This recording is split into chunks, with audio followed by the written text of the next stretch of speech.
Dalam nama Bapa dan Putra dan Roh Kudus. Amin. Selamat pagi.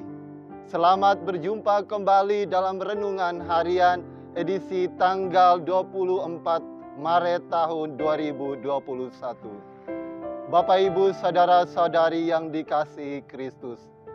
Dalam kehidupan kita sehari-hari, sebagai manusia, kita pasti menginginkan hidup bebas. Banyak orang juga menyerukan dan menuntut kebebasan. Ada banyak hal yang membuat manusia hidup tidak bebas. Sebagai contoh, kalau kita sakit, kita pasti merasa tidak bebas, terbebani atau terikat. Sama seperti pasien yang terkena kanker atau penyakit berat lainnya. Ia harus diobati, ia harus menjalani operasi sehingga ia memperoleh kesembuhan. Sabda Tuhan hari ini juga mengisahkan tentang manusia yang bebas di hadapan Allah. Pada bacaan pertama, ada kisah tentang 3 orang Yahudi yang setia kepada Allah.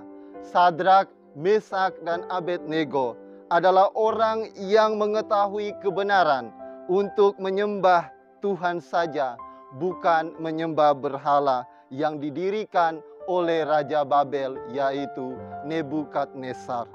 Mereka tahu tentang kebenaran sehingga mereka menjadi orang-orang yang bebas.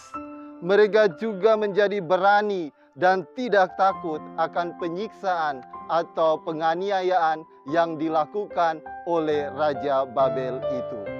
Saat mereka diikat dan dilemparkan ke dalam api yang bernyala, mungkin tampak bahwa mereka diperbudak dan tidak bebas. Namun yang terjadi justru sebaliknya. Karena mereka percaya kepada Allah, tahu yang benar, mereka tidak takut, sehingga mereka dibebaskan sepenuhnya oleh Allah. Walaupun dibakar, tetapi mereka tidak terluka sama sekali. Dan ternyata Allah menyertai mereka sehingga mereka selamat. Bapak, Ibu, saudara-saudari yang dikasihi Kristus. Jika kita mengetahui kebenaran, maka kebenaran itu akan membebaskan kita. Beberapa orang dari mereka yang mendengarkan Yesus tidak bebas karena mereka diperbudak oleh cara tertentu dalam memahami kitab Taurat dan telah mengubah cara pemahaman mereka menjadi berhala, tersesat dan berdosa. Hari ini Yesus menawarkan kemerdekaan bagi kita semua. Jika kamu tetap dalam firman-Ku, maka kamu benar-benar murid-Ku, dan kamu akan mengetahui kebenaran, dan kebenaran itu akan memerdekakan kamu. Banyak di antara kita yang hidup nyaman dengan dosa. Dosa membuat kita merasa puas dan baik sesaat saja. Dosa memberikan kepuasan sesaat dan telah melucuti kebebasan dan kegembiraan kita. Sebagai orang yang beriman, kita pasti ingin bebas dan menjadi orang merdeka. Kita mau terlepas dari dosa.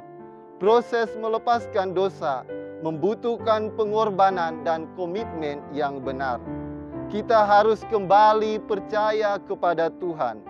Melalui iman akan Kristus, kita dapat menghidupi kebenaran karena Yesus adalah kebenaran. Dialah yang akan membebaskan kita dari segala dosa dan sakit kita. Bila selama masa prapaskah ini kita hidup dalam kesesatan, menyembah berhala-berhala, dan jatuh ke dalam dosa, maka kita harus kembali dan bertobat kepada Allah. Kita harus memilih yang benar supaya kita bebas atau merdeka, menjadi orang yang selamat. Yesus telah menunjukkan hubungan dari kebenaran dan kebebasan. Dengan memilih hidup di dalam Yesus, menjadi pengikutnya, hidup berdasarkan perintah-perintahnya, berarti kita telah memilih yang benar. kebenaran ini yang akan mengantar kita pada kemerdekaan. Kita akan hidup sebagai anak-anak Allah yang merdeka, tidak lagi diperbudak oleh dosa. Dan akhirnya kita akan memperoleh keselamatan di sini dan di akhirat. Marilah Bapak, Ibu, Saudara-saudari yang dikasihi Kristus, kita berusaha untuk hidup baik, hidup di dalam Kristus, sehingga kita memperoleh keselamatan yang telah dijanjikan oleh Allah sendiri. Dalam nama Bapa dan Putra dan Roh Kudus. Amin.